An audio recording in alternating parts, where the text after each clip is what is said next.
રાજપીપળા શહેરના વડિયા જકાતનાકા વિસ્તારમાં વર્ષોથી ચા નાસ્તા અને નાના વેપાર ધંધા કરીને પરિવારનું ગુજરાન ચલાવતા દુકાનદારો પર તંત્રની ડિમોલેશન કાર્યવાહી બાદ ભારે રોષ ફાટી નીકળ્યો છે। રોજગારીનું એકમાત્ર સાધન ગણાતી દુકાનો તોડી પાડવામાં આવતા અનેક પરિવારો સામે આર્થિક સંકટ ઊભું થયા હોવાનું દુકાનદારોએ જણાવ્યું છે।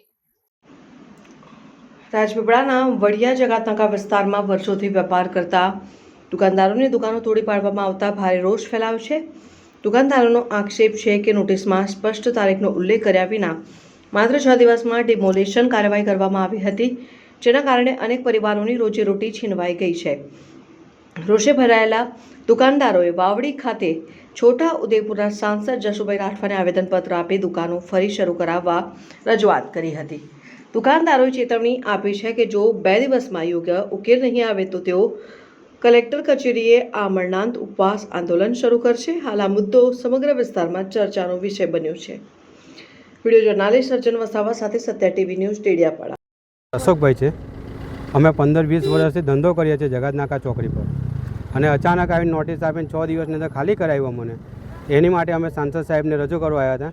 સાંસદ સાહેબે અમારી વાત સાંભળી અને કીધું કે અમે ચર્ચા કરીને મિટિંગ કરીને તમને સાંજ સુધીમાં જણાવશું।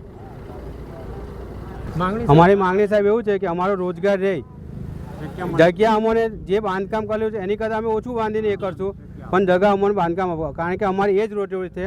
અમારી રોજીરોટી કાયમ રહે, અમારા લોનોના હપ્તા ચાલે છે, છોકરાઓનું ભણતર ચાલે, અમારે દવાખાનું ચાલે। હવે એ બધો ખર્ચો કાઢવાનો કઈ સાહેબ તાત્કાલિક ઘટાડી દે તો તાત્કાલિક ધોરણે કોઈ રોજગાર નહીં, કારણ કે અમારે ગરીબ માણસ જાય કઈ, કોઈ સપોર્ટ ના કરે તો કઈ જવાના। હવે આ સાંસદ સાહેબ જોડે અમે અપીલ કરી છે, હવે એનો નિર્ણય શું આવે છે તે અમે જાણવા આતુર છીએ। નામ પુષ્પાબેન સુનિલભાઈ મોરે છે। હું તે લારી પર ચાની લારી પર ધંધો કરું છું, જીવીને ખાઈએ છીએ અમે, બરાબર। પછી હવે એ લોકોએ અચાનક જ આવીને બધું તોડાયું, અમારો બધો સામાન બી બગાડ્યો, બધું ફેંકવામાં ગયું, અને પછી આવીને એ લોકો ઊભા રહી ગયા કે તોડો।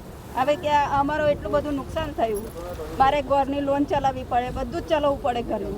આ છોકરો છે, મારા છોકરાનું કાર્ડ છે, એ પેરેલાઇઝ છે, એને બી પોસવું પડે, છોકરી છે, ઘર બધું ચલાવવું પડે। તો હવે અમે ચલાવીએ કેવી રીતે? ધંધાના પર જ છે અમારું, બીજું કંઈ નહીં કે કશું નથી। એટલે અમારે છે ને એની પર જ જીવી ખાવાનું છે, એટલે અમે વિનંતી કરીએ છીએ, અમારે કંઈ એટલું બધું એ નહીં કરવાનું, પણ અમારી પાસે જેટલું જ અમારું હતું થોડું ઘણું આપો। અને સરકાર મોટા મોટા વાયદાઓ કરે છે, સરકાર મોટા મોટા વાયદાઓ કરે છે, રોજગારી કે પકોડાથી બી રોજગારી મળતા, પકોડાવાળા જે પકોડા બનાવીને રોજગારી મેળવે તેમને નડે છે। પાકું કન્સ્ટ્રક્શન કરી દીધું હોય તો તમે તોડી શકો છો, પણ આ કાચા ઝૂંપડા બનાવે ગમે ત્યારે હટી જાય એમ છે। આ પેરેલાઇઝ છોકરાને પાડવાનું, પકોડા બનાવે છે, બરાબર છે, પકોડા જે બનાવે છે તમે કહો પકોડાથી બી રોજગારી ઊભી થાય છે, તો પકોડા બનાવીને લોકો જીવે છે તો એમને જીવવા દો ને, શું કામ તોડી નાખો છો? એને ક્યાંક અડચણ રૂપ છે કોઈને?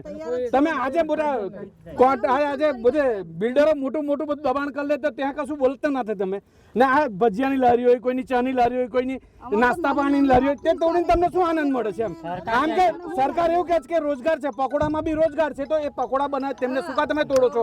એમની જાતે રોજગારી મેળવે છે તો મેળવવા દો ને।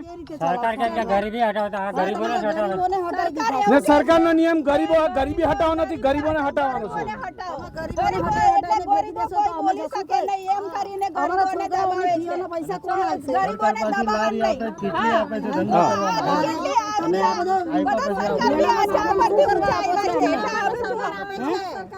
તમે ગરીબ કલ્યાણ મેળો ભરો છો અને કહો છે કે અમે બધી સહાય આપશું, એ સહાય બંધ કરી દો। આ માંગ સ્વીકાર જો વ્યાજબી માંગ સ્વીકારાય નહીં ને તો સમજો કે અમે ભૂખ હડતાલ પર બેસું, આ મન્નત ઉપવાસ પર બેસું। બધા તૈયાર છો ને?